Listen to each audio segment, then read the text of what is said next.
Arratsaldeon denoi, mila esker etortzeagatik. Buenas tardes, muchas gracias por vuestra presencia. Primero dar las gracias a la Biblioteca General por esta ocasión que nos da de presentar lo que es el Zen. En nuestro caso vamos a hacer un poco la evolución del Zen desde los orígenes, comenzando desde la postura de Buda en el 600 años antes de Jesucristo, una breve pincelada para llegar a la línea que seguimos nosotros, que es la del maestro de Shimaru. Alonso lo conoció, practicó con él directamente, y también para presentar un poco lo que es nuestra práctica. Para nosotros el punto esencial del Zen es desde el aspecto de la práctica del Zen, lo que le llamaríamos el Zazen. Bien, vamos a ver.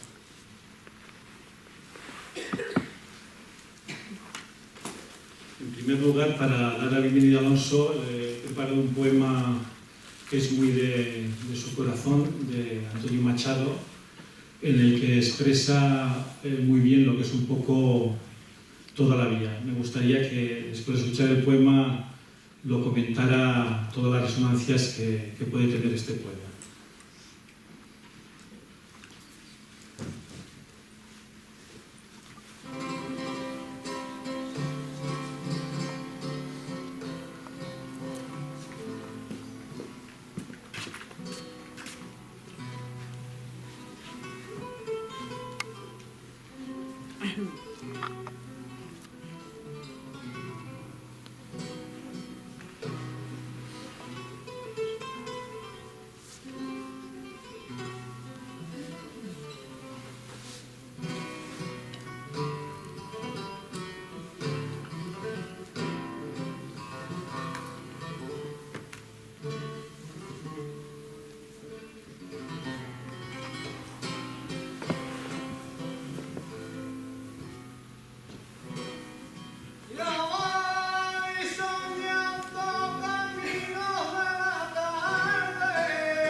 La tarde más se oscurece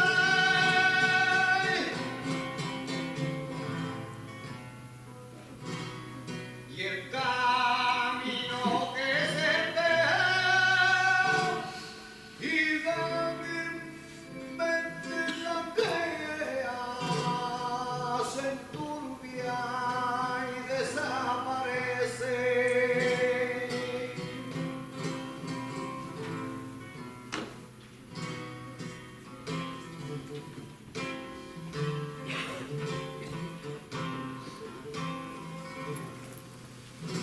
Mi cantar vuelve a brandir y aguda espina dorada.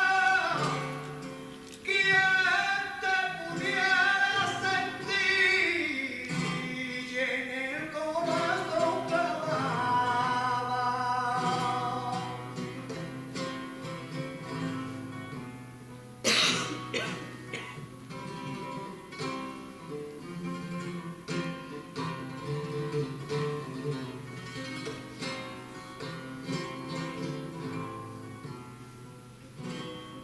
Todo pasa y todo queda.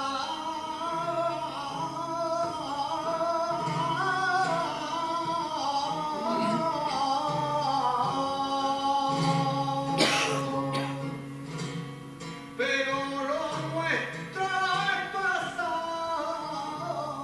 pasar abriendo camino, camino sobre la mar. Pasar abriendo camino, camino sobre la mar.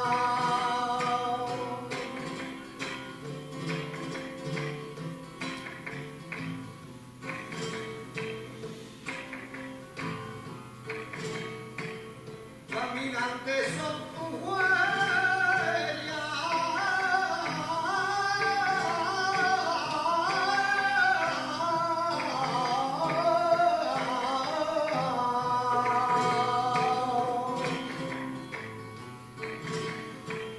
El camino y nada más.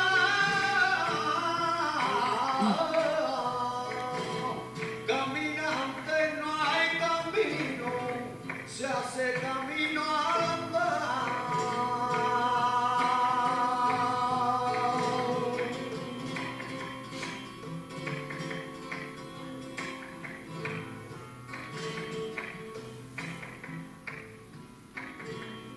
Ambas hace camino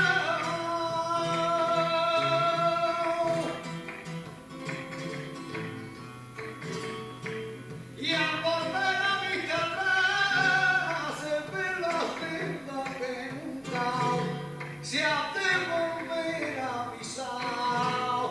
Caminante no hay camino si no es que la mar.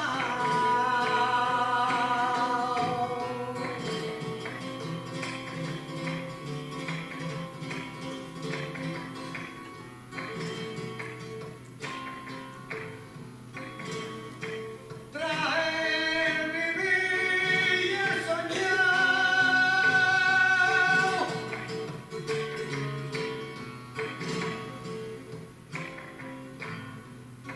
Traer, vivir y el soñar. Y esta luz que más importa, despertar, despertar. Y esta luz que más importa, despertar, despertar. Y esta luz que más importa, despertar, despertar. Y esta luz que más importa,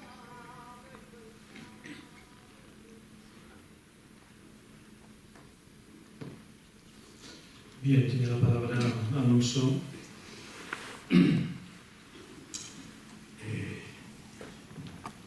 Si hablo desde aquí, ¿os enteráis? ¿Eh?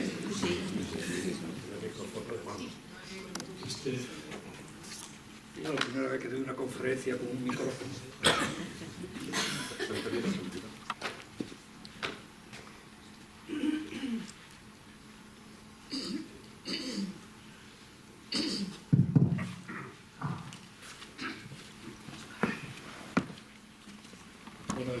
es un poema que creo que conoceréis.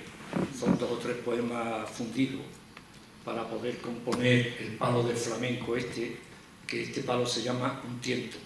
Los tientos son un palo del flamenco, yo no sé si aquí se dirá eso, pero yo no encuentro otra forma de decirlo. Allí por Andalucía decimos que colarte la bacalá, algo importante que te lo introduce suavemente y con alegría, por eso al final terminas tocando las palmas. Sí.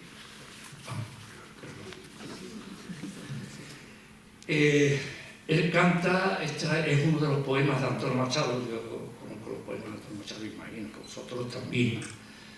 Y este es uno de los más profundos, y yo siempre lo he utilizado cada vez que he ido a dar una conferencia sobre el Zen, sin micrófono.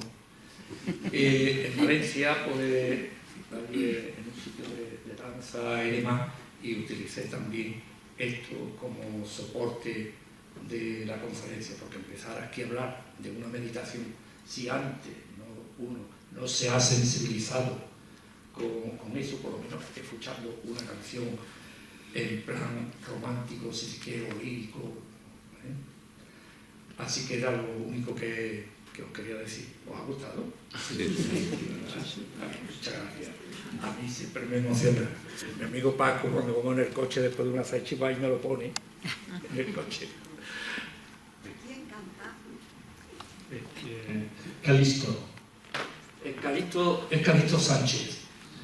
Calixto Sánchez es un cantador, bueno, aquí por intervención mía o consejo mío lo trajeron, por ejemplo, a Vitoria, allí a la universidad, en una jornada de flamenco que dieron. Es un gran cantador, es de Mairena del Alcor. Y los gitanos, porque este es los gitanos, este es maestro escuela también, y ha estado dirigiendo durante mucho tiempo la cátedra de flamenco en Sevilla. Los gitanos dicen de él, qué listo Sánchez, por aquello de Calixto y Calixto.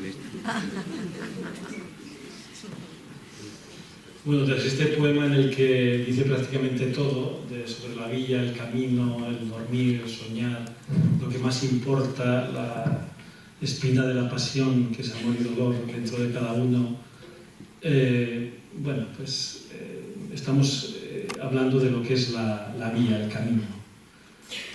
Cuando Buda se cuestiona realmente la existencia, en esos famosos encuentros con la vejez, la enfermedad y la muerte, él decide sentarse en la postura de meditación dhyana, entonces no existía el Zen, y no levantarse de allá hasta no despertar. Al ver la estrella de la mañana, después de mucho tiempo de práctica, él despierta. Hay una frase muy importante ahí que dice: despertó con todos los seres del universo. El Zen arranca de la transmisión de Buda a Mahakasyapa.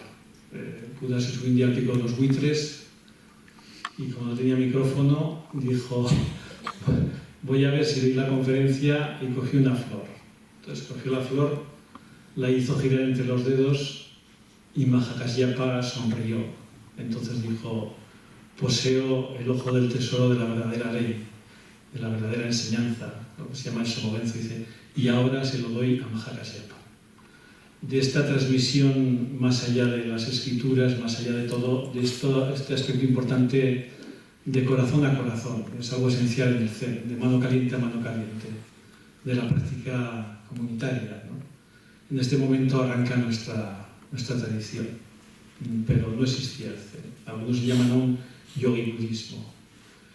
Después de tiempo allá, hacia el siglo VI, va a pasar a China.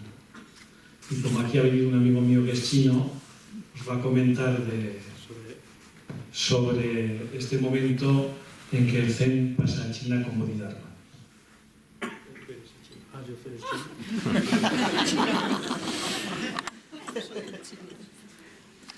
Bueno, pues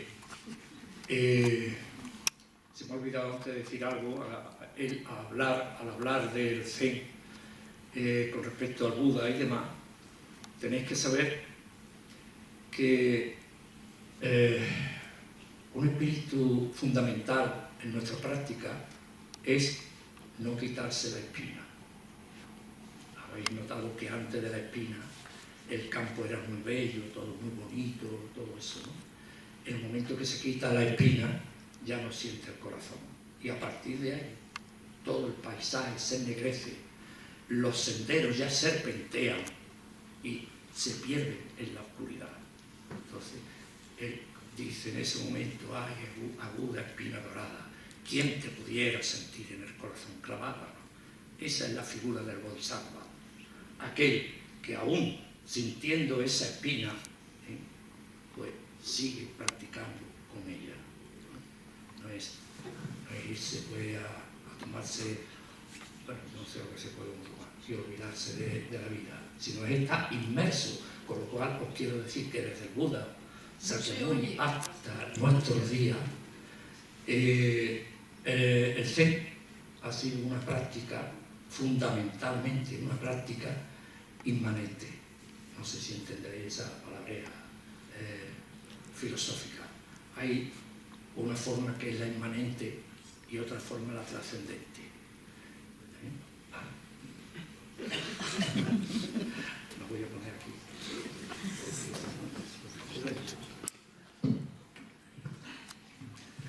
Inmanente es que todo lo que hay que resolver está aquí, pero no ya en lo que vemos, sino que también hay muchos aspectos que no vemos.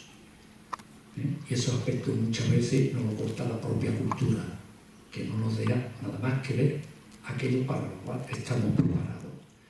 Entonces, el Zen, en este caso, lo que intenta es liberar, y eso es lo que transmitió el Buda. Diría yo que se ha transmitido del Buda hasta nuestros días es un gusto, un aroma, un sabor. Y a lo largo de la historia, con la práctica y demás, los maestros han ido decantando a ver si aquel discípulo tiene o no ese gusto, ese sabor, ese espíritu. Y ahora con esto entramos en lo que es la China. Yo no soy chino, pero bueno, tengo dos nietos que son chinos, En la China, Bodhidharma, que fue el que transmitió el Zen, o este gusto, este espíritu, no puedo evitar que cada vez que digo esto, y antes de esto siempre me acuerdo de una cosa que ustedes no conoceréis de Andalucía, que es el garum. El garum es una especie de paté, supongo, que hacían los romanos ahí en la costa de Cádiz, y que hasta los ejércitos que estaban muy lejos de Roma estaban deseando de venir a comer garum. O sea, no ya el salmón, la mojama, sino el garum. Y bueno, todos hacíamos estudios sobre aquello, que sería una panacea, ¿verdad? Bueno, pues por lo visto ha aparecido el garum en un sitio y conservado bajo tierra, y bueno, yo no digo más, es una porquería. Pero bueno, pero siempre me acuerdo con lo del sabor. Depende siempre de la propia cultura, para poder comprender y saborear. Si uno tiene una cultura distinta, es muy difícil saborear, porque el sabor es algo que se transmite más allá, ese sabor, más allá de las culturas. Bien, el Bodhidharma llegó a China, claro, el emperador de China, pues lo miraba un poco, digamos, un poco con desprecio y también con un cierto temor, a ver qué iba a pasar con este monje que venía de la India. Le preguntó, a ver, ¿qué es lo que le preguntó? ¿Cuál era la verdad suprema? Ah, bueno. Entonces el Bodhidharma le dijo: ni sagrado ni profano. Y ahí está nuestra práctica. Eso es lo que se ha transmitido desde Bodhidharma a Eka que fue su sucesor, y Eka él le preguntó a los discípulos que tenían lo que habían comprendido desde su enseñanza, y cada uno le dio una explicación y le dijo, tú has comprendido mi piel, y tú has comprendido mi carne, y Eka, pues parece ser que se tiró a la tierra, al suelo, tocó con la frente el suelo, levantó las manos. Y Bodhidharma le dijo, solamente tú has comprendido mi médula, esa es la inmanencia. No es mirar para arriba o para abajo, no sé. Tranquilo, y aquí se puede resolver todo. Únicamente hay que dejar pasar. Y con esto termina el aspecto de China. El Tao. Bueno, la enseñanza en este caso del Zen, llegó muy estructurada, muy filosófica a la China. Y además, como una pureza propia, si ustedes ven muchas veces los hindúes que se van al bosque, están allí, ¿no? Y comen cualquier cosa, no importa qué. El mismo Buda se terminó alimentando con 3 o 4 granos de arroz por día para castigar, ustedes saben, este cuerpo tan pecaminoso y todas esas cosas. Otra cosa que el Zen no abandona. Si uno es capaz de realizarse con el Zen, en primer lugar tiene que tener en cuenta con el cuerpo, porque sin cuerpo no se puede hacer Zen, ni liberarse. Así que los chinos, ¿qué dieron los chinos a esa enseñanza tan filosófica, a tanta teodicea que se transmitió desde la India? Pues en primer lugar le dio una concisión. No es lo mismo un párrafo escrito que 3 o 4 kanjis. Y que además esos kanjis se pueden leer derecho al revés y de arriba para abajo. Son dibujitos, como ustedes saben, un dibujo, y cada dibujito de eso representa una cosa, pero que al mismo tiempo es una idea. Le dio un sentido, digamos, a la enseñanza paradójico. Si uno tiene que abarcar todo eso que está ahí, una forma de abarcar todo eso es mi propia cultura. Y mi propia cultura puede mirar y decir todo eso sobra, y yo solamente me quedo con esto. Cuando uno está disponible y se olvida a sí mismo, entonces cuando únicamente se puede mirar de cara a la paradoja, a lo que es así y lo que no es así. De hecho, hay una frase muy célebre en el Zen que el maestro siempre te dice, sí, pero también. ¿Entendéis? No es esa cara, sí es esa cara, pero también la otra. Es tema de esto. Y con el taoísmo, ese forma desnuda de comprender no ya la realidad, sino lo real que está ahí, se la dio el taoísmo. De hecho, uno de los primeros maestros de la transmisión, digamos, china, fue el creador de Xinjinmei. Y si se ve Xinjinmei, es casi como un poema taoísta, ¿no? O sea, el Tao es lo innombrable, eso que se dice en el budismo, sobre todo en el Zen de Dogen, eso, Inmo. Eso, ¿no? Algo es, pero no sabemos lo que es, ¿no?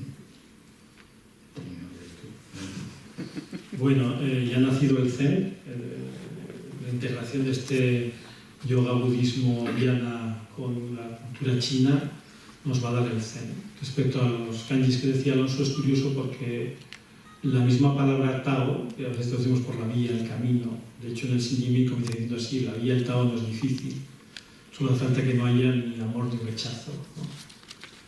Entonces, la misma palabra Tao en sí tiene hecho por un lado los medios hábiles que tú trabajas contigo mismo en tu práctica, a la vez que lo que en el Zen le llamamos el Musotoku, sin búsqueda de obtención, sin objetivo. Entonces, claro, es un cuestionamiento muy potente en este momento cuando aparece el Zen, porque es una práctica, el organismo cuerpo-mente integrado, sin olvidar para nada el cuerpo, y a la vez, en esta integración, es no buscar nada, no buscar nada. Estamos jugando, lo que dice Alonso, a la eterna paradoja, ¿no? La eterna paradoja. Yo como soy japonés, entonces ahora vamos a Japón. Japón van entrando diferentes corrientes, pero fue Dogen, nosotros seguimos la línea de Dogen en el siglo XII. Todos están tocados cuando empiezan, como nosotros, todo el que busca está tocado por algo, ¿no? Dogen siente muy joven la impermanencia, ¿no? Se ha muerto su madre, se da cuenta en el funeral de su padre, sube el incienso y se da cuenta de que el mundo es efímero. Luego escribe unos magníficos poemas sobre esto, ¿no? Dice que el mundo se parece al reflejo de la luna en una gota de rocío que cae del pico de un pájaro acuático. No lo puede retorcer más y hacerlo más hermoso, ¿no? Dogen se dice, bueno, si en realidad todos tenemos ya una naturaleza interior, la naturaleza despierta, la naturaleza de Buda, a lo largo de las conferencias que hemos oído aquí, todos los sinónimos que se ha puesto, ¿no? La presencia pura, la atención desnuda, el misterio. Si todos dentro de nosotros está esa naturaleza real, ¿no? Asombrosa, entonces dice, bueno, ¿para qué tengo yo que practicar? ¿Para qué me voy a sentar en Zazen? ¿Para qué voy a hacer mi práctica si ya en mí ya está esto, ¿no? Entonces con esa pregunta le impulsa tanto que decide irse a China. En China tiene unos encuentros muy importantes y es curioso porque la gente que más le toca a Dogen son los tensos, los cocineros. A Dogen, como era un extranjero, errando por reinos polvorientos, cuando llega a China lo dejan en cuarentena en las bodegas del barco. Tiene que pasar una temporada, 3 meses, para cerciorarse los chinos de que no tienen una enfermedad, de que tienen los papeles en regla y demás. Y aparece el cocinero del monasterio que va a comprar shiitakes, ahora aquí pongo esa palabra, champiñones. Y le dice, pero ¿cómo un hombre tan mayor como tú? Tenía lo menos ya 60 años, viejísimo. Le dice, un hombre tan mayor como tú viene a comprar champiñones desde tan lejos. Dice, y si no vengo yo, ¿quién va a venir? Así, ¿y qué vas a hacer? Dice, no, me voy a volver andando otra vez al monasterio. ¿Vas a volver andando? Pues espérate hasta mañana y mañana vuelves. Y le vuelvo a decir, si no es ahora, ¿cuándo voy a volverlo? Entonces Dogen comprende que Nyoyo, el maestro de este cocinero, tendría algo que enseñarle.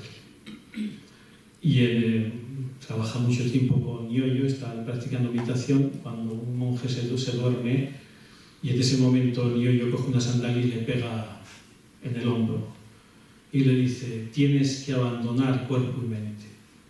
Lo que él le decía a este monje Nyoyo, Dogen lo coge para sí mismo y él en ese momento abandona, eso que decimos, ¿no? Si buscas un objetivo al límite, la búsqueda te va a impedir alcanzarlo. Entonces, ¿qué hace? En ese momento Dogen suelta, abandona cuerpo y mente. Va al maestro y le dice, he abandonado cuerpo y mente. Y Nyoyo, que era mucho listo, que es mucho más que muy, le dice, cuerpo y mente abandonados, le invita a que continúe, porque otro aspecto del Zen importante es que siempre más allá. Es igual lo que consigas, siempre es más allá, o lo que no consigas, es siempre más allá. Entonces ese aspecto es muy importante porque Dogen va a traer todo esto, lo va a traer a Japón, revitaliza el Zen absolutamente y crea un linaje muy potente. Y aquí vamos a llegar ya en el linaje de Dogen. Escribe muchísimos libros, el Shoguenzo, casi 100.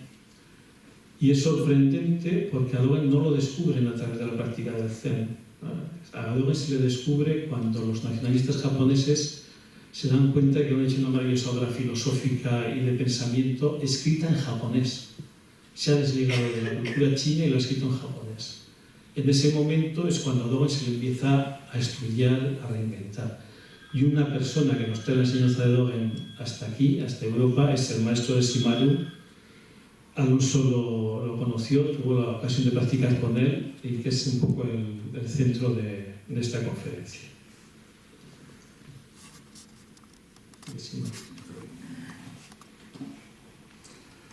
Bueno, pasamos al maestro de Shimaru.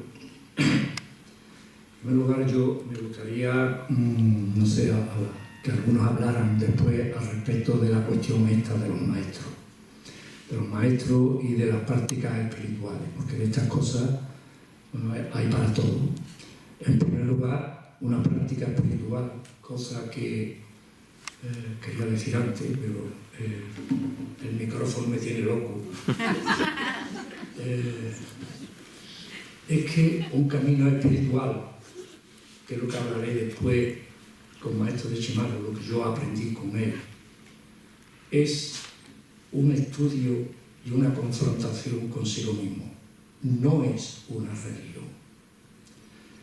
Hay toda esa diatriba con que es o no es una religión.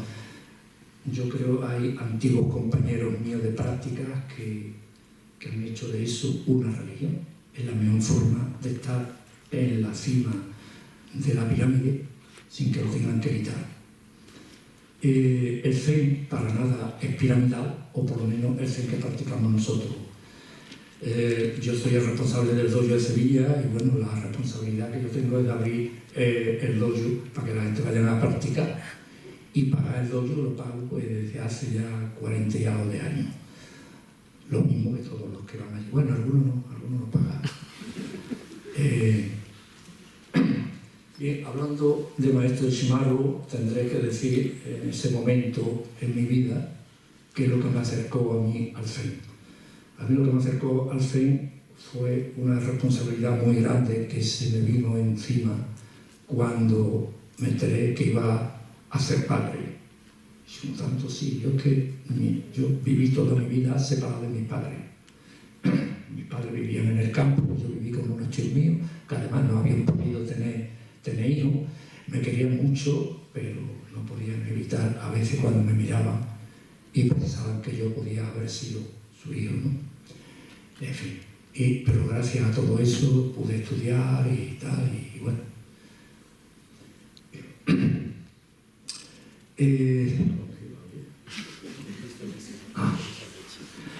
Con esa brecha me empecé a introducir, en este caso en el Zen ya había conocido antes diversas prácticas espirituales, también estuve en la Cartuja un tiempo, no mucho, porque yo cuando me vi allí todo el tiempo encerrado, hay una habitación que yo comprendí que aquello no era para mí, pero es también un camino, un camino, y duro.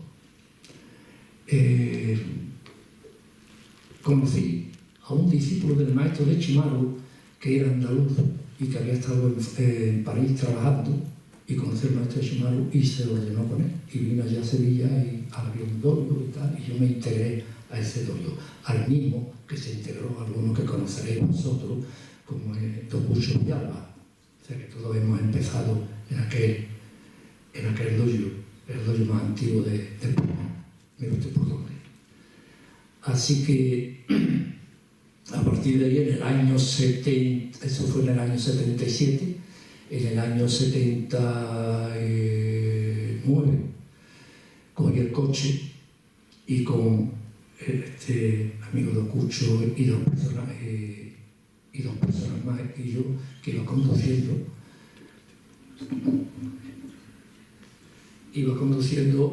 ¿esto se escucha ya así? Sí.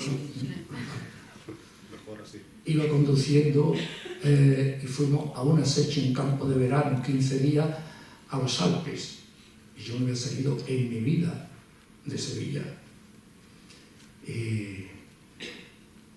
O sea, lo cual indica que yo estaba en un estado de ánimo de búsqueda y fuerte, ¿no? Porque para coger un coche y con el carnet de conducir de hacía un año por ahí, salir de España con el pasaporte, todo el coche, a los Alpes, donde tú frenas y te asusta porque el sonido del frenado resuena en todas las paredes de la carretera. Bueno, allí lo conocí, allí empecé a practicar con él y ya desde entonces no lo abandoné hasta su muerte. No quiere decir que me fuera allí con él, claro, iba todos los veranos. Al año siguiente, en el año 80, fui a París y me ordené con él en su dojo en la calle Bernardí. En el año 81 fue la primera session que se hizo en la Yandronier, que es donde estableció su templo, y allí ya me ordené de monje. Y bueno, entonces acá es lo que ha terminado la cosa.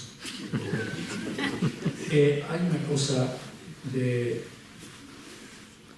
él. Antes de eso voy a mencionar a quien fue mi primer maestro. A mí me pidió una vez que escribiera sobre mi maestro, y yo escribí sobre mi maestro de escuela, que se llamaba Don Antonio Pineda, el cual en el pueblo tiene la biblioteca puesta dedicada a él, ¿no? Este maestro yo lo recuerdo que me enseñó, bueno, todo, el bachiller yo casi de todo, yo sabía de todo, latín, francés, era una barbaridad.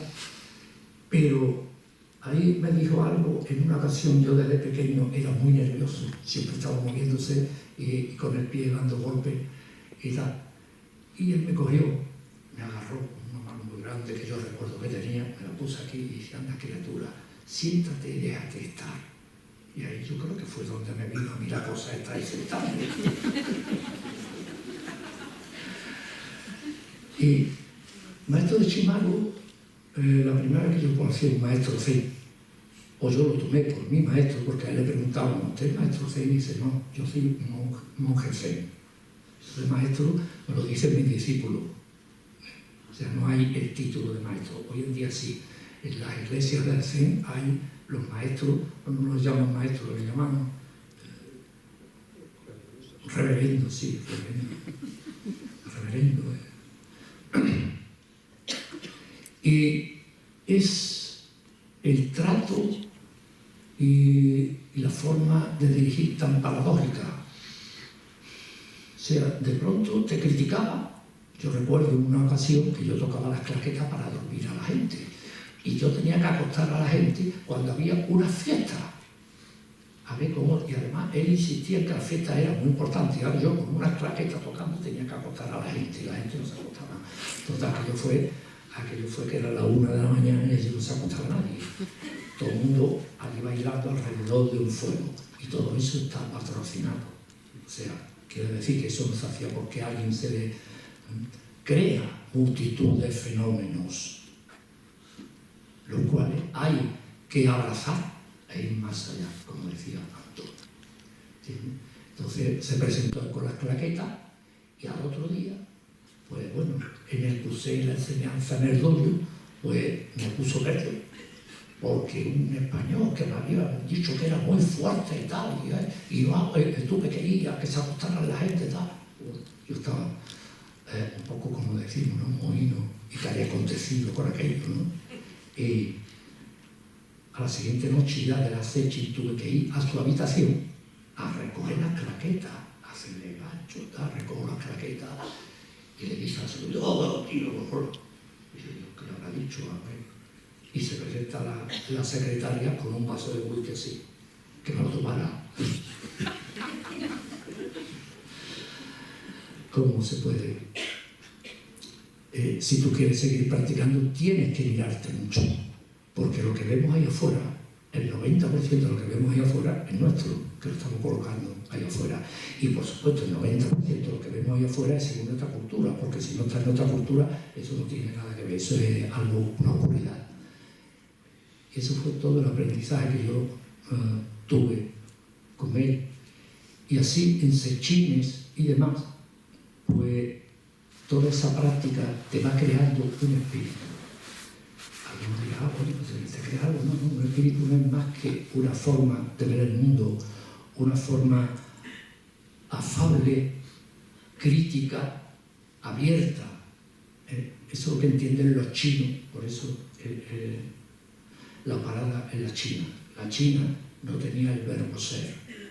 O sea, así que esas virguerías que nosotros hacemos con el verbo ser, el ser, es y todo eso en la China no existía ni se conocía. Y el tiempo tampoco, la palabra tiempo.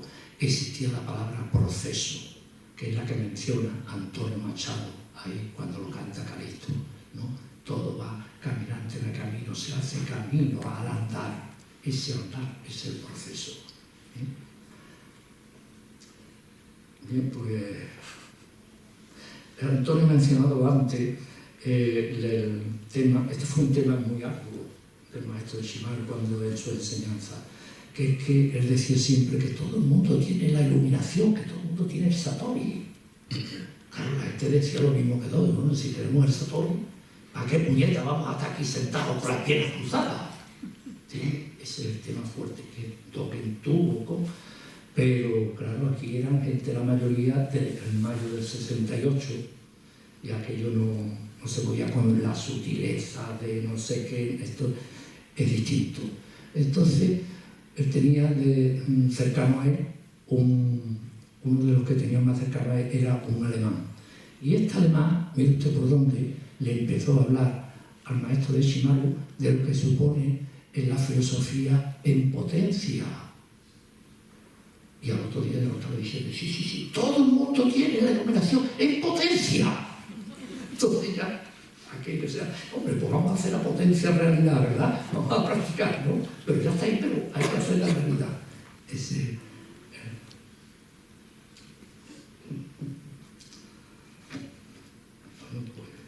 Bueno, Shimaru viene en 1967, él es discípulo de Kodo Sawaki. Kodo Sawaki es un maestro, se llamaba Kodo sin morada, un maestro errante que decidió sacar el zen de los templos, practicar en la calle, como practicamos nosotros en cualquier bajera, en cualquier piso, hacerlo público y abierto para todo el mundo.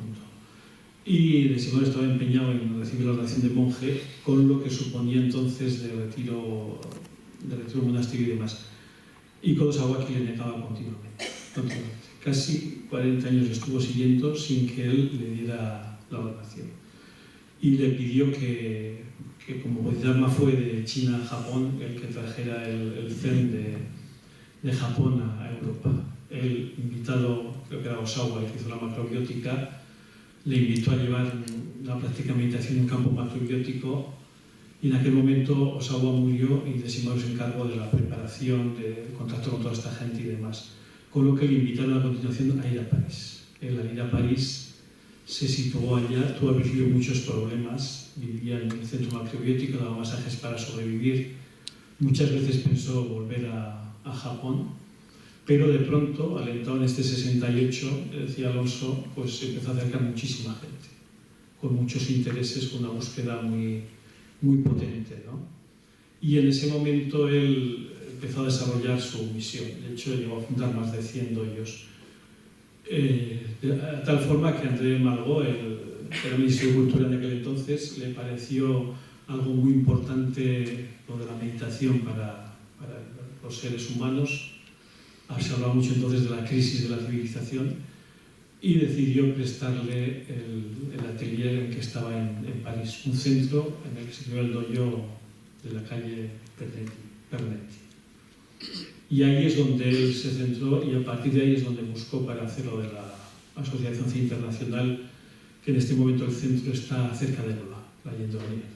Es un antiguo, lo que llaman los franceses chateau, unos caserones inmensos, un sitio muy bonito, pero esencialmente lo que trajo fue la práctica de esta zen, que es en lo que vamos a entrar ahora.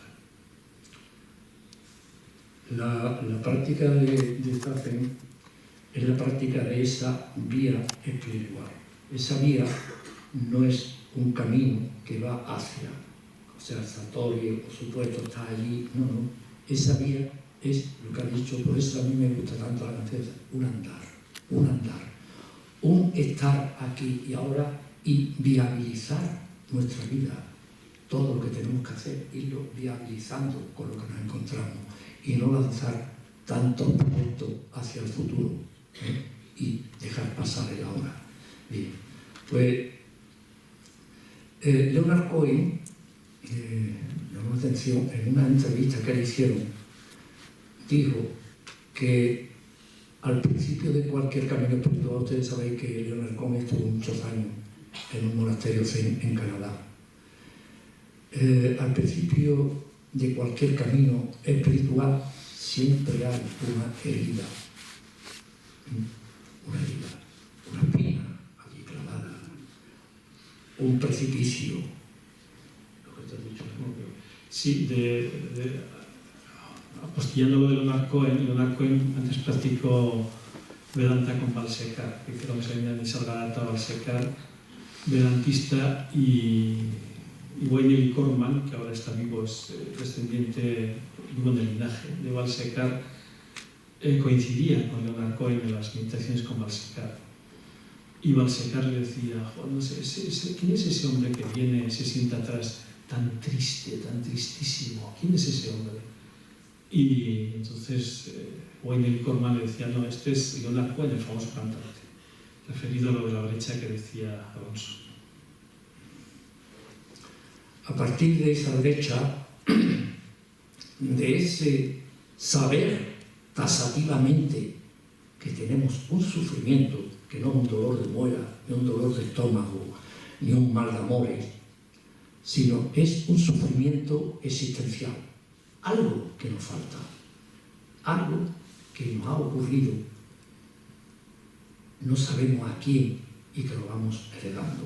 Y de hecho, nuestra cultura religiosa lo pone de manifiesto, por ejemplo, cuando la célebre manzana y cogen a los dos y los echan del paraíso con lo bien que estaban allí. Esa es la brecha. Puede ser la aparición de la conciencia, puede ser la aparición de ese que te está mirando, que te acusa, puede ser muchas cosas, pero lo que sí es cierto es que ahí hay una brecha, y esa brecha no la podemos tapar, lo mismo que tampoco nos debemos de arrancar esa espina del corazón. Eso hay que ser capaz de abarcarlo, y ahí es donde empiezan en los caminos espirituales. En el caso del Zen, por ejemplo, ya cuando Bodhidharma llegó a China, los chinos decían de él que era el maestro de Piquan. Piquan significa el maestro que contempla la pared. Que contempla la pared, que contempla el precipicio, porque la pared también es el precipicio donde se te acaban todas aquellas profesiones reales, supuestamente reales, que tú estás imaginando, que la estás plagiando cuando tú te escoges aquí. Y yo emito algún juicio, imagino algo, yo miro a alguien y lo más fácil para mí, en vez de achacármelo yo, es colgárselo a ese que está ahí.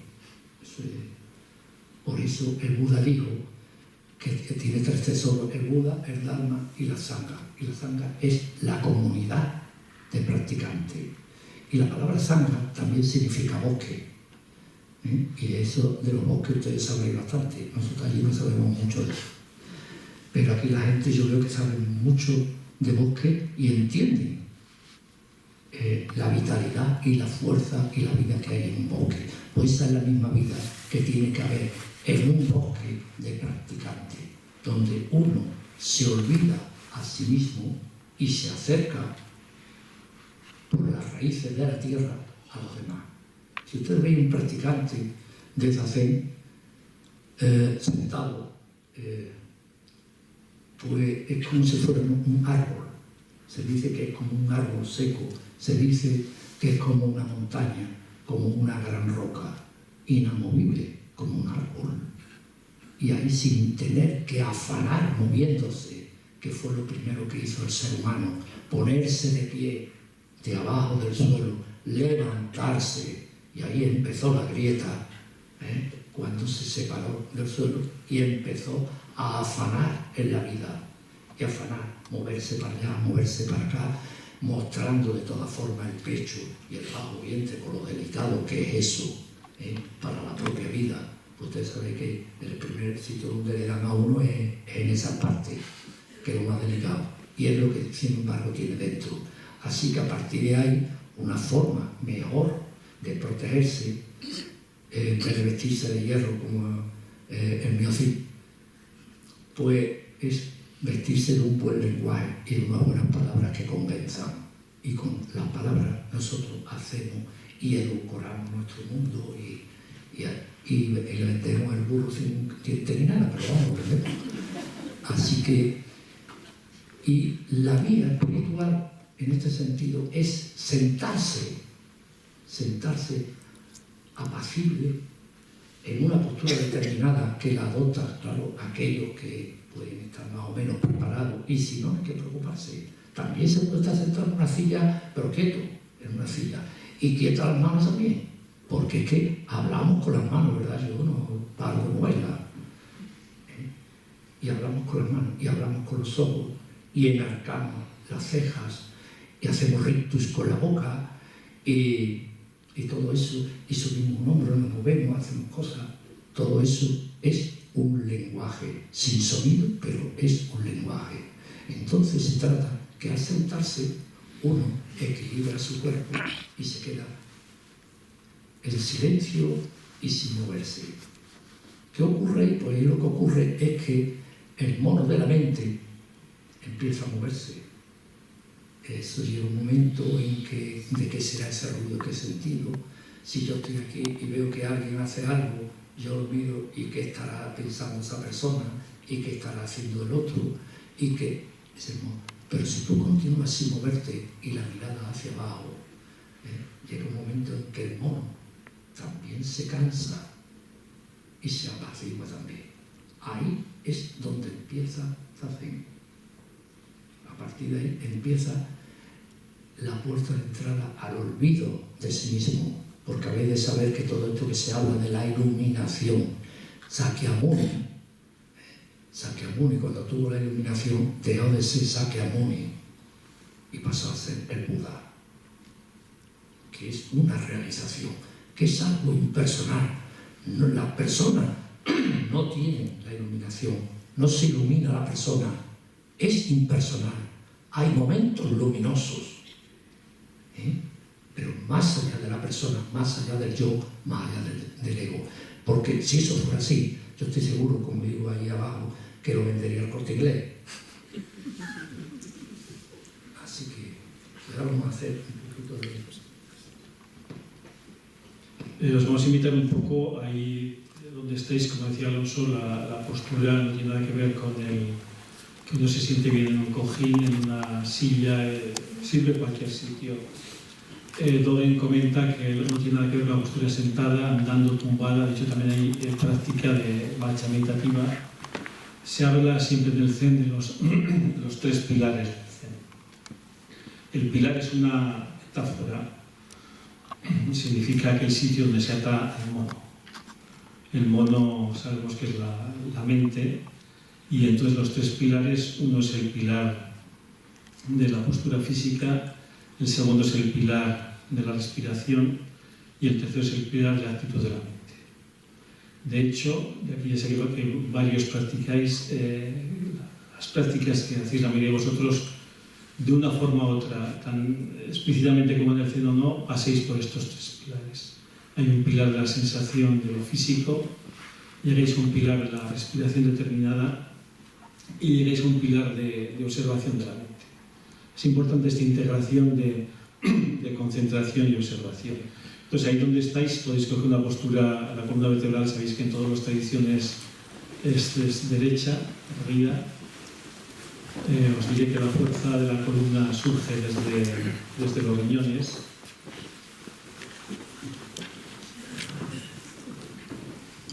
Es importante la basculación de la pelvis desde la quinta lumbar, bascular, no es doblar la vértebra, sino bascular la pelvis. De esa forma se abre todo el bajo vientre, invitando la respiración a descender profundamente. Recogemos la barbilla de forma natural. Creo que Alonso quiere decir algo de forma natural. Por favor, al sentaros en el filo del asiento. En el filo del asiento. Si lo echéis para atrás, estáis desviando el centro de gravedad de la postura. Luego, si habéis visto alguna vez a un cantador cantar sentado en una silla, el cantador pone la silla de lado y se sienta así, en la silla, en un cuadrado, pues se sienta en el pico. Entonces, saca las piernas así. Saca las piernas así y echa el vientre hacia adelante.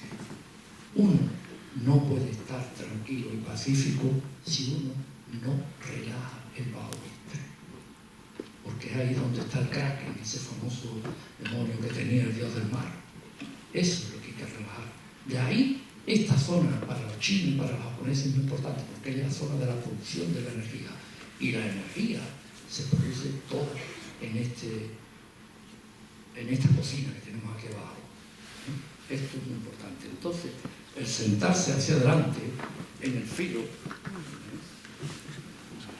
y sacar el bajo vientre, al sacar el bajo vientre, la espalda se endereza solo. Que está haciendo fuerza por la institución, mantener el filo, haciendo un equilibrio hacia adelante, hacia atrás. podéis sacar la cabeza como una tortuga. Metéis un poquito el mentón, un poquito. Y eso del mentón es porque cuando se le habla a alguien, la gente hace así, ¿cómo? ¿Por qué?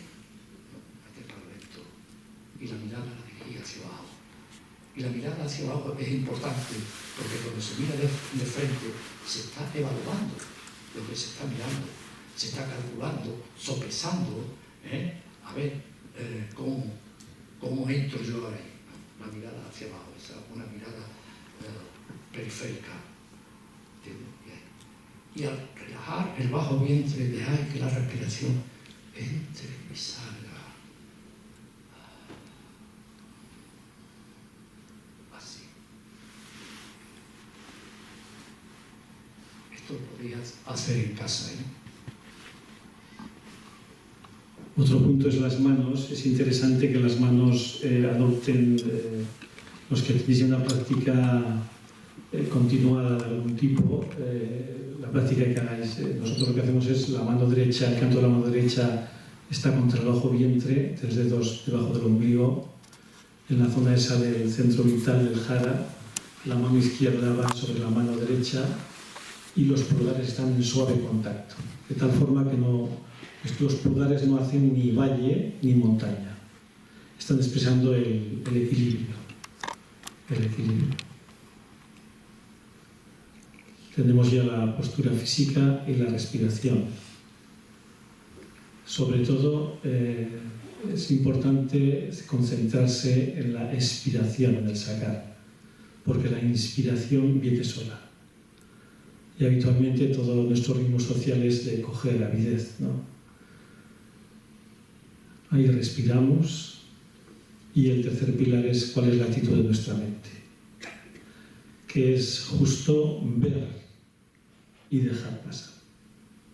Pero es importante lo de justo ver, porque si no, no hay conocimiento.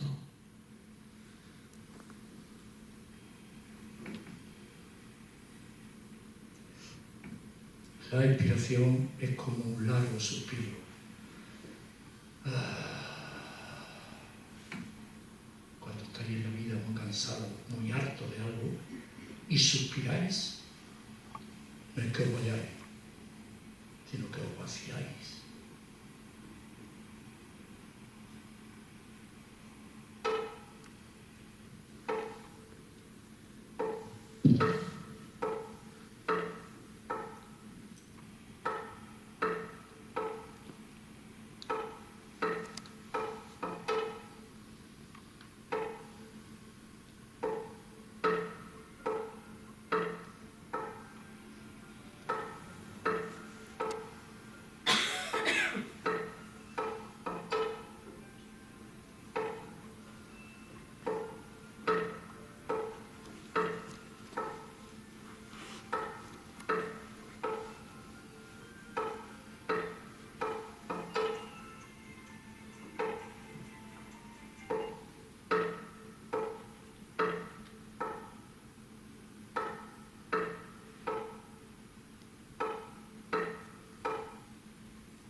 Bueno, respiramos profundamente. Esta invitación a la práctica en más profundidad haremos el sábado 19, el próximo sábado a las 10 en nuestro doy de Pamplona. A la salida hemos dejado información tanto sobre todo lo que supone la práctica del Zen como nuestros horarios. Estamos en la Plaza Monasterio de Navarra número 7, que está encima del Parque de la Viudada. Es una plaza que a veces la gente no la tiene muy localizada. Si sigues de esa plaza llegarías al centro de la Viudada, el centro, a la granja, que más conocido por nombre de la granja.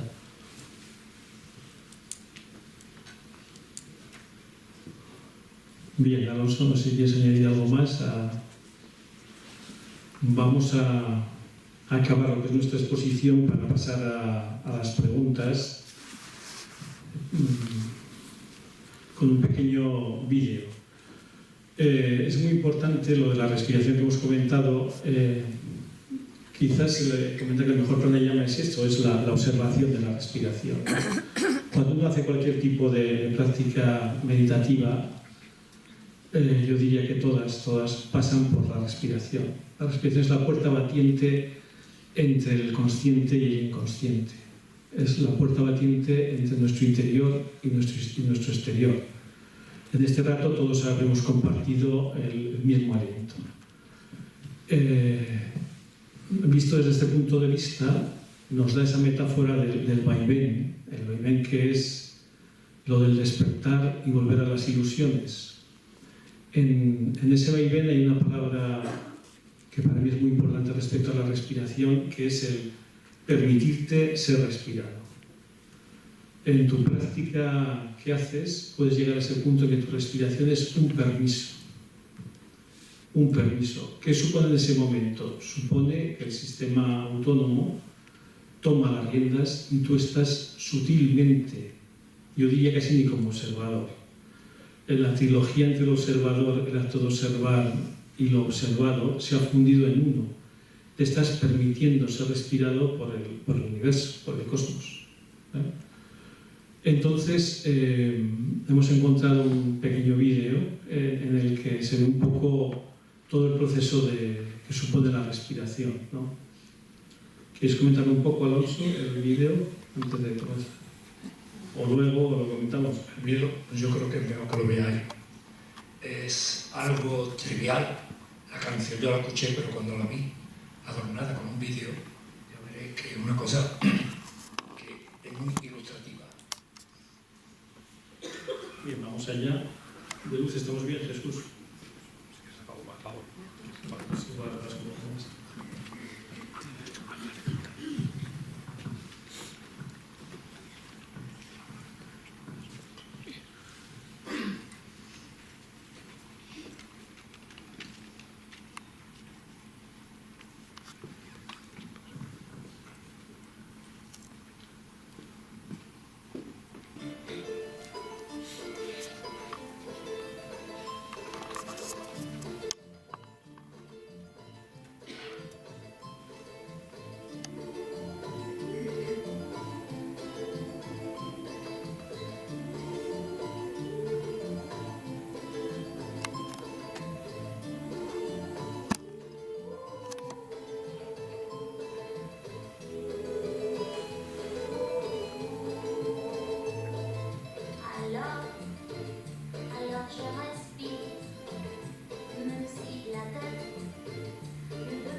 Creo que ha sido ilustrativo, ¿no? La canción, si os dais cuenta, el vídeo también, es más bien el vídeo, la canción es toda seguida, y el vídeo vuelve a repetir otra vez, corta la canción y la vuelve a repetir otra vez y la alarga un poco. En la primera parte está metida en esa especie de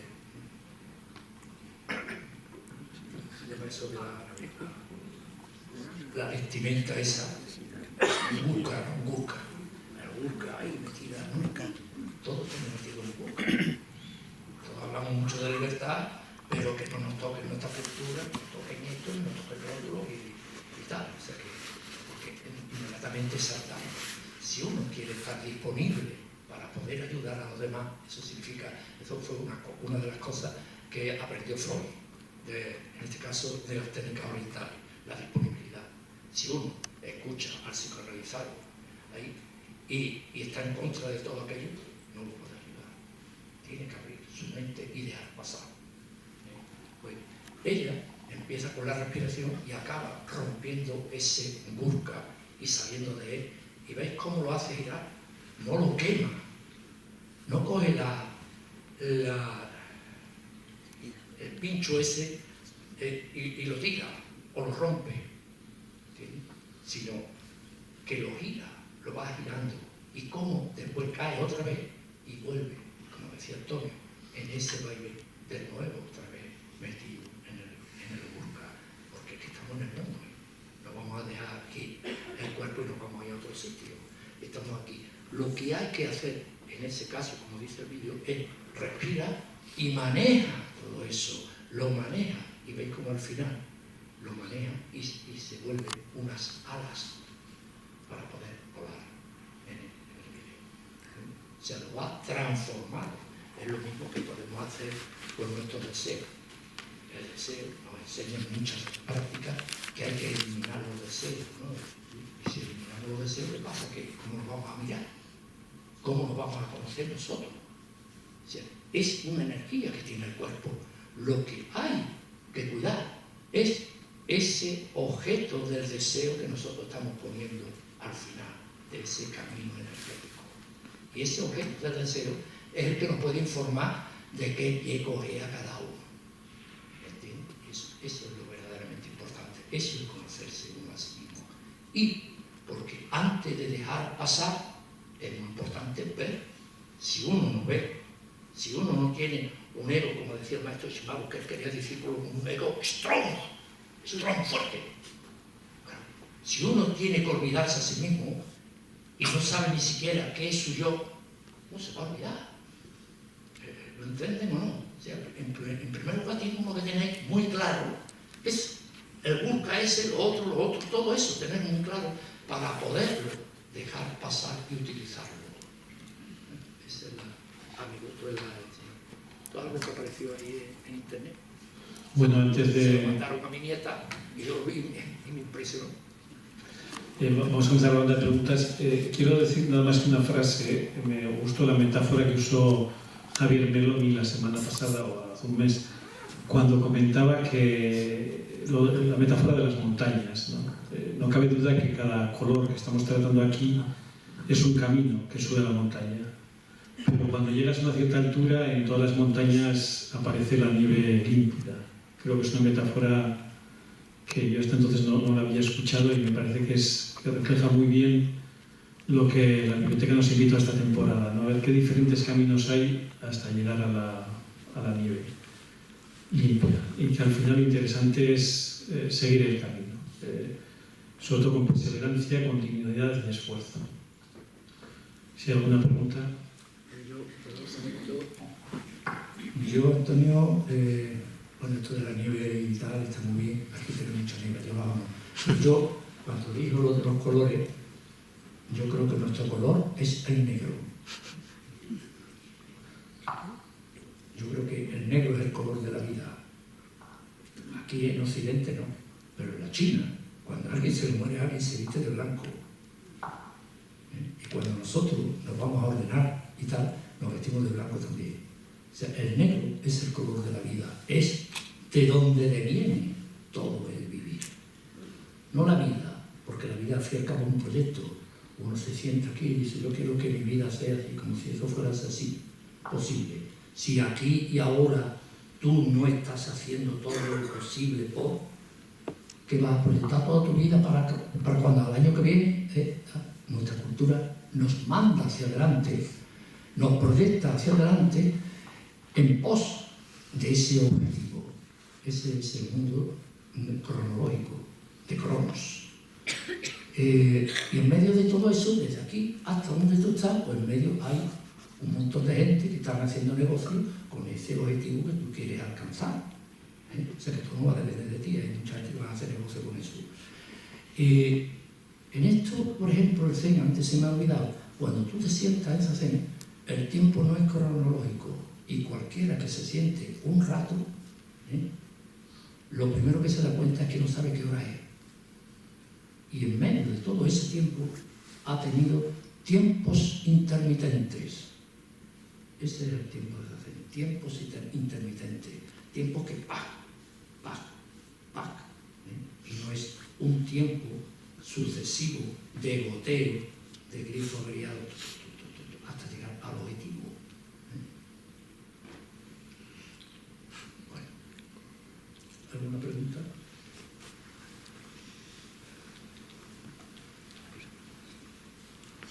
Hombre, por favor, preguntar. Aquí el lote de hablar que no hay molado. Aquí habrá que preguntar.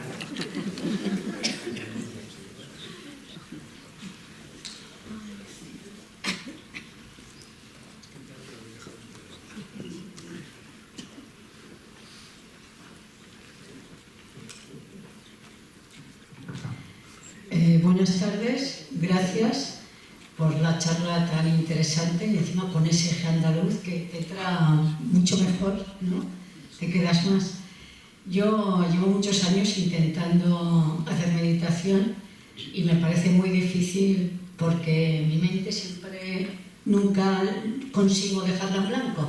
Solamente cuando estoy flotando en el mar es cuando mi mente se queda en blanco. Entonces, para mí la mejor meditación es cuando floto en el agua, me dejo llevar.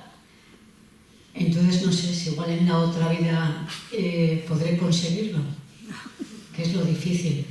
Luego quisiera, si es posible, el título del vídeo de su nieta.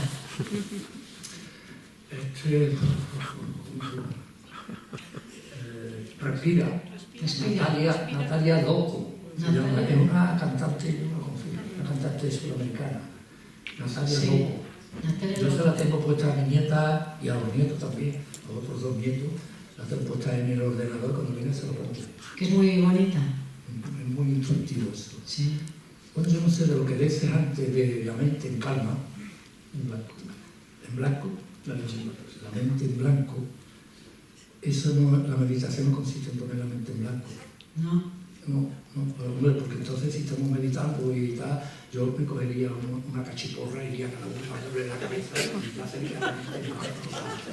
No. Es nadar en medio de todos esos impulsos de pensamiento que te afluyen, nadar, ser capaz, porque la mente crea pensamiento, más que pensamiento, imágenes mentales.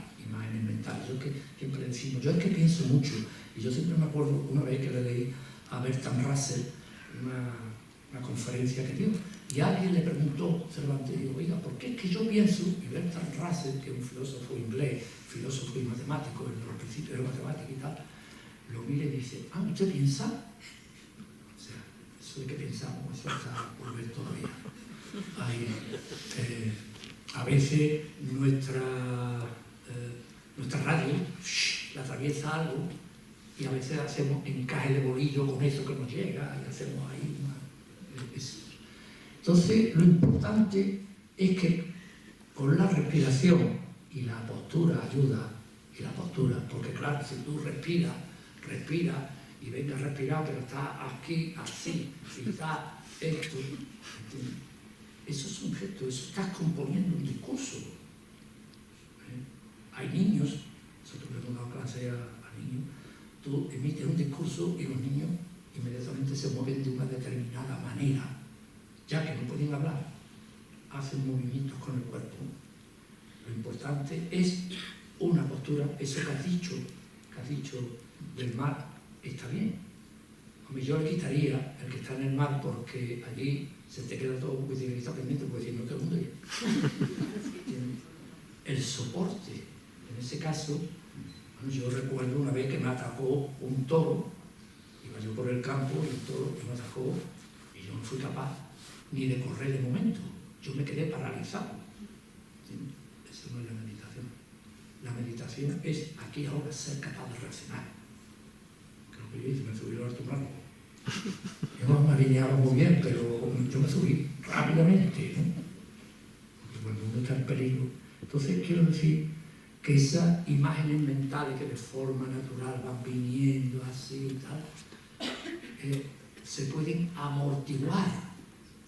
Pero cuando tú estás pendiente de tu respiración, ahora has tenido problemas en tu casa, igual que yo y todo el mundo tiene un problema, y tú escuchando muy educadamente así. Ay, qué bueno, vamos a ir a otra cosa. Eso pasa con la respiración. La respiración y el bajo vientre que no se encoja. Que cuando se nos encoge, eso es lo que decimos los varones, que dice que se nos puso aquí. Lo que se nos puso aquí es que el vientre se mete para adentro y ya no te deja ni respirar ni nada.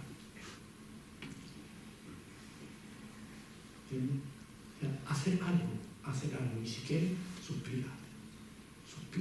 Eso es algo que se hace en muchas técnicas, de sentarte tú. Ay, cuanto más largo sea mejor. Eso hacían los mayores. La gente mayor.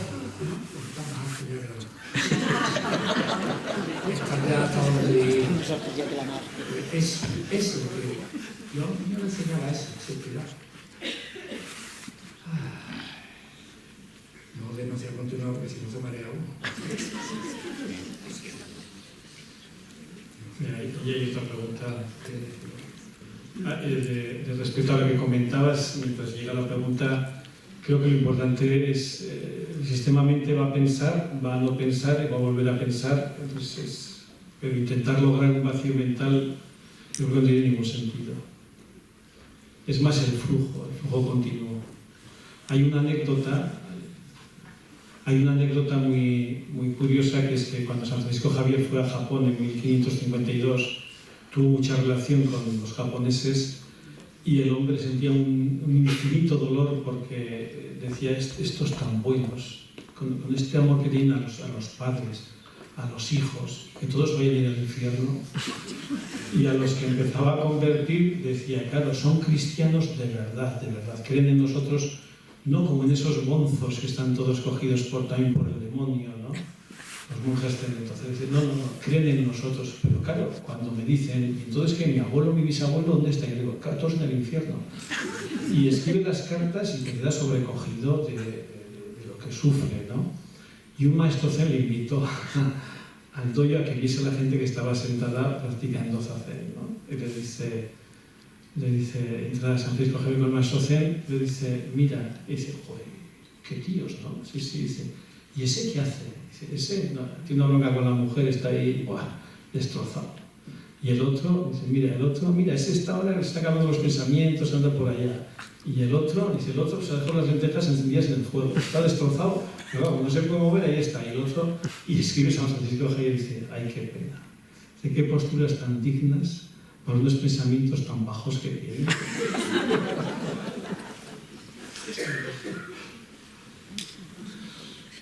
Hola, buenas tardes. Quería hacer una pregunta sobre la culturalidad que habéis hablado. Habéis puesto flamenco, luego una chalaparta. Os quería preguntar, ¿Occidente ha aportado algo al Zen? Gracias por la charla. Yo creo que en el Zen está lo que se llama la vía del Bodhisattva, que es la vía del amor, ¿no? Y respecto lo que tiene el Zen es que va de cultura en cultura cogiendo una serie de cosas esenciales y de momento no ha sido devorado por ninguna. Y yo creo que Occidente tiene un punto muy importante que aportar de corazón, muy importante, de aportar. No cabe también que nuestra reflexión, el proponer herramientas, ahora que claro, la neurología está tan de moda, las ciencias de la neurociencia, ¿no? El ver cómo el Zen está influyendo en todos estos procesos, yo creo que puede ayudar mucho, porque muchos de nosotros tenemos que partir de un convencimiento racional, por decirlo así, por lo menos de entrada, para comenzar a practicar. Y luego lo que sí le está aportando Occidente desde mi punto de vista es que nosotros heredamos un Zen samurái. El abuelo del maestro de Shimaru era samurái. El primer Zen que viene a Europa es un Zen samurái de entrada, ¿no? En aquel momento la gente que empezaba a practicar era toda gente joven, toda gente entregada, guerrera, se entregaba. ¿Qué ocurre? Que nuestros cuerpos ni están acostumbrados a estar por el suelo durante mucho tiempo, agachados. No tenemos, a medida que pasan los años, vamos entendiendo de que la práctica, que es al final lo decía Dogen, o sea que la práctica es con cualquier cuerpo que tengas, con cualquier instrumento en el que te sientes y cualquier forma que adoptes. Entonces todo eso creo que también está aportando, porque si no el Zen en ciertos ámbitos, tanto en China como en Japón y demás, se queda muy limitado, muy limitado. No sé si se aportará algo, Alonso. A ver, bueno, aparte de que Occidente está aportando algo material al Zen, yo por ejemplo tengo unos zapatos que se llaman Zen, y hay por el masaje Zen, hay muchas cosas, es lo normal en Occidente que todo lo vuelve un negocio, ¿no? Y eso es una realidad. Ahora están aprendiendo a hacer lo mismo los chinos, así que vamos a ver con tantos millones como hay. Pero lo que sí es cierto, el maestro de Shimaru decía que era una cultura nueva no que fuera cultura nueva, una cultura nueva para el Zen. Y en ese sentido, pues esta cultura, con respecto a lo que ha supuesto la práctica Zen en Oriente, que hasta ahora se ha desarrollado en Oriente, los tres tesoros del Buda, el Dharma y la Sangha. Los maestros Zen, con el problema de la Sangha, de la comunidad, uno de mis nietos, dos nietos son medio chinos, por parte de mi pareja.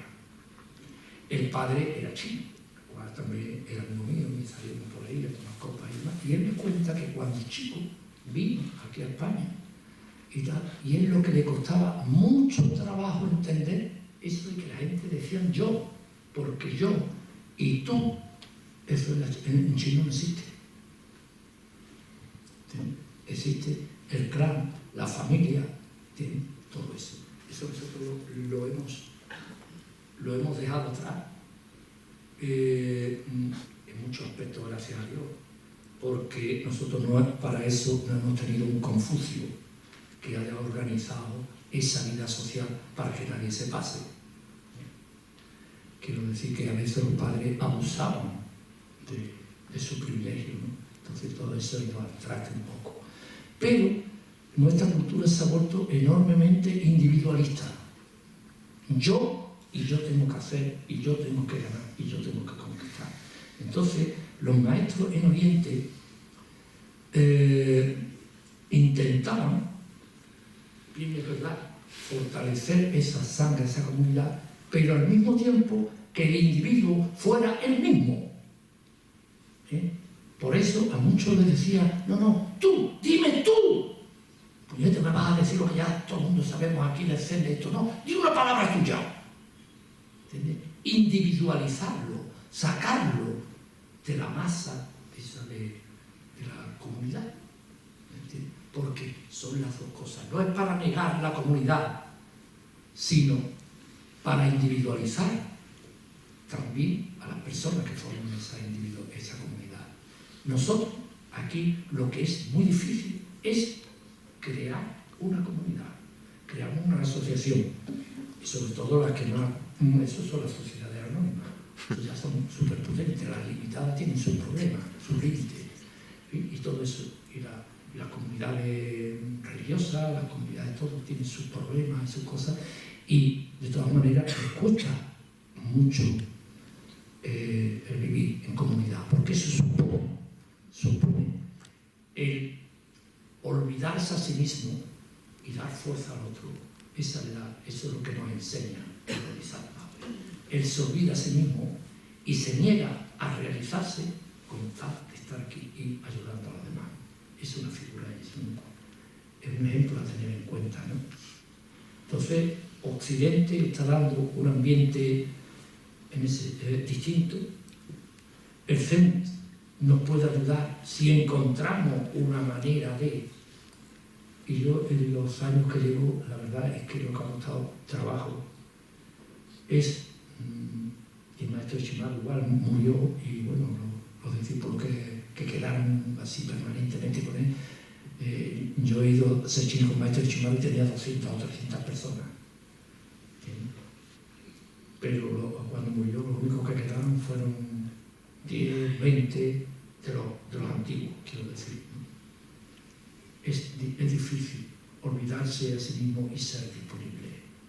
Por eso, una enseñanza muy importante en el Zen es la que le digo Dogen a él cuando lo nombró sucesor.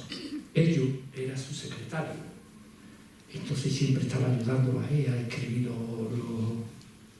consejos, todo lo que necesitaba. Entonces Dogen se encontraba enfermo y preveía que iba a morir. Entonces lo llamó a él y le dio la transmisión para que él continuara. Le dijo, maestro, pero yo cómo voy a continuar si yo siempre estaba aquí ayudándote a ti. Si esto, ¿por qué no se le da a Tetsugikai? Tetsugikai era el mayor de los discípulos. Todos los demás lo escuchaban lo que decía Tetsugikai. Era un discípulo impecable, una persona. Y Dogen le dijo, dice, es que Tetsugikai no tiene Robaishin. Y Robaishin le dijo, es que Tetsugikai no tiene el espíritu de la abuela. Es el espíritu a la hora de ayudar a los demás. El espíritu de la abuela. Eso estoy comprendiendo yo un poco ahora que soy abuelo.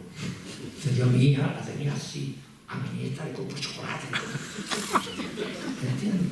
Eso, para romper ese armazón de hierro que ponemos muchas veces los padres, esa cosa, los límites, que la tengo que hacer una persona digna de mañana, no sé qué, no sé cuánto, todo ese discurso. Y la criatura, cuando llega el abuelo, si la criatura que no tienen abuelo, lo pasa muy mal. Lo pasa muy mal. Imagine ahora que esos niños no viven como yo me crié, pues prácticamente en la calle. Yo cuando yo iba a casa de la vecina y me quitaba un programa encima. Y ya está. Ahora no. Ahora los niños viven en familias monoparentales y lo que el padre está esperando que la madre deje de educar al niño para empezar él. Entonces el abuelo saca al niño y lo liberaliza un poco. Entonces los niños se quedan con tu mirada a la abuelo y dicen,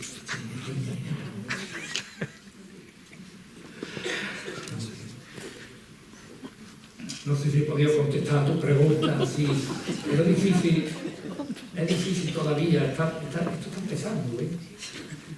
El Zen cuando llegó a la China, pues fue a cabo de en el año 800 hasta el Eno, que fue en el año... Lo que comenta nuestro secretario, 5 generaciones, por lo menos, para que se asiente, lo que dicen, para que se asiente una dinastía, ¿sabes? Diríamos 150 años, ¿no? Que justo estamos en mantillas. Y lo de la venta que se etiquetó Zen, yo me acuerdo de los presupuestos de Zapatero, que en el Times apareció Zapatero ha hecho unos presupuestos Zen para España. Y hace poco que estuve viendo una mampara para el baño que ponía mampara Zen. Y a la que lo vendía le pregunté, ¿y esto de Zen por qué? Dice, hombre, ya sabes, ¿por qué? Dice, no, por esa cosica que tiene el Zen, esa cosica, físico lo de esa cosica que tiene el Zen. En esa apropiación sí que está esa idea de tranquilidad, de no sé qué, que es mentira, ¿eh? Que es mentira. Pero esa idea aparente, ¿no? Se acuñó la expresión, su transferencia de ese Zen, estate Zen, ¿no?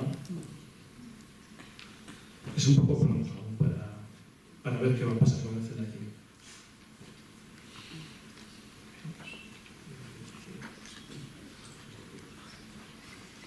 ¿Hay algo más?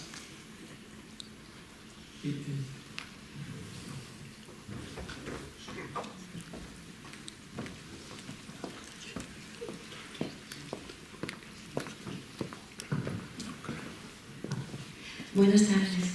Yo quería saber cómo uno sabe que ha encontrado su camino, porque hay muchos caminos espirituales. Entonces, desde vuestra experiencia, ¿qué es lo que os pasó para decir, vale, es el Zen y no es otro? Pues en mi experiencia yo había probado de todo, con muchos caminos diferentes, ¿no? Con el que me sentía identificado, y es curioso cuando vi aquí al del Sufi que vino a hablarnos, me sentía también identificado con el Sufi, con el que más de corazón, ¿no? Pero de pronto fui a hacer un curso raro y estaba en la reserva y no me admitieron, y al lado hacían Zen. Entonces, bueno, pues estos días los voy a invertir en algo. Y fue nada más sentarme en el Zen y dije, ¡buah, qué tranquilidad! Fue esa sensación, que luego igual a tardar años y volver a tener, pero esa sensación de sentarme y pero ¿qué estaba haciendo hasta ahora? ¿No? Porque ese espíritu de búsqueda, ¿no?, interior que sentimos, de realizar esa incompletud que tenemos, ¿no? Y de pronto fue eso, para mí fue eso, el sentarme en el Zen y decir, esto es lo mío, ¿no? Que luego coqueteé con otras cosas, pero siempre volví al Zen. Fue una referencia, y a pesar de lo que había alrededor del Zen, a pesar de todo, pues fui continuando del Zen, continuando.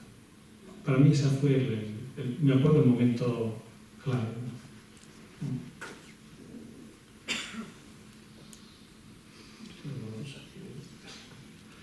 Bueno, yo, aparte de lo que he contado la experiencia, yo lo que sí noté cuando empecé a practicar es que mis problemas, mis líos mentales, pues me sentaba y los tenía bien presentes. Los tenía presentes. Por eso he dicho como un árbol. El problema que tenga un árbol no se puede ir yendo a otro lado. Normalmente yo me iba yendo al bar. Y a otros iban.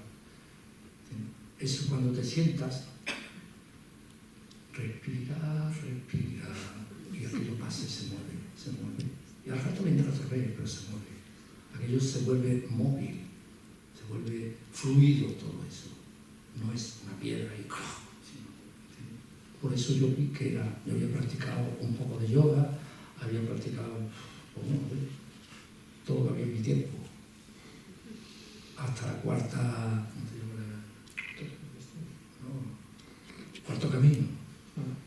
camino de Bourdieu, en fin, todas esas cosas.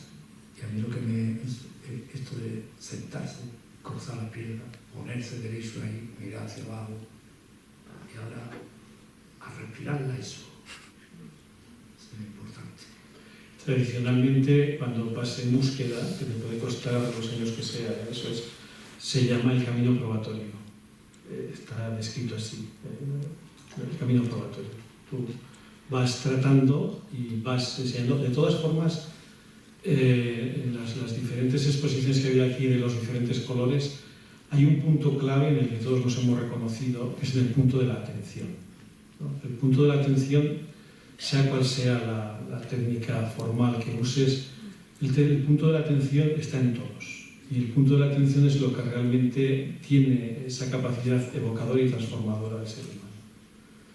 Y la atención la llevamos con nosotros a todos los sitios, a todos los sitios, a todos los sitios. Por eso se dice que el Zen no se limita al dojo, el Zen es toda la vida, ¿no?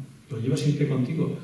Y la otra cosa que es bonita de la atención es que siempre es súbito, nunca es gradual. Siempre la atención es, después nos damos cuenta, luego no. Entonces, el estar en la mente inconsciente no aporta nada. No aporta nada. Estar en la mente consciente, en esa atención, en esa presencia que comentaba Enrique, ¿no? En ese punto sí que te está aportando desarrollo. Y eso sí que me parece importante, porque practiquemos lo que practiquemos, la atención está ahí siempre. Yo al final, claro, el punto este que se hablaba de la presencia, el punto que es un objetivo, ¿no? Presencia desnuda, atención pura, para no entrar en confusiones, un poco más allá. Pero eso es importante en cualquier práctica. Bueno, esto es para ahora, ¿no? Como se va a acabar, pues yo voy a contar un chiste. Bueno, chiste es una historia simpática, ¿no? Yo tengo un amigo que se llama José Gómez Pérez. Por eso que Gómez Pérez son los apellidos más antiguos que hay en la humanidad. Si no lo sabéis, yo lo explico. Gómez Pérez, ya en el Antiguo Testamento, Dios le dijo a Adán y Eva, si Gómez Pérez de esta fruta, crecerá, ¿no? Y, bueno, pues este fue allí a conocer Japón y llevaba una carta de recomendación para un templo, porque él quería conocer los templos.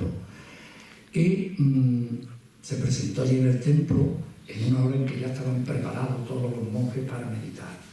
En ese momento le enseña al responsable de la puerta el documento, el otro lo ve y a lo lejos que sonaba el maestro que venía. Entonces me lo coge, lo mete dentro del dojo, lo sienta, le coge una pierna, se la pone aquí, la otra pierna aquí. Y entonces Gómez Pérez allí, derecho. Total, que entra el maestro, hace la ceremonia, se sienta, empieza a hacer, y al rato, y José Gómez Pérez allí, derecho. ¿Verdad? Que a esto que empieza un terremoto de esto que hay en Japón, que empieza a moverse el techo y tal, empiezan todos los discípulos allí que estaban practicando todo el tiempo allá para acá. Y José Gómez Pérez estaba despertando allí, derecho. Fue un ejemplo ahí, porque por eso estaba recomendado. Entonces, de pronto el terremoto se hizo más vivo y empezaron a caer trozos del techo. Los discípulos que estaban pero José Gómez Pérez allí sentado. Entonces, claro, el maestro allí lo miraba y decía, este que es nuevo, que no se mueve, y yo que soy el maestro me voy a... Total, pero aquello cada vez estaba peor.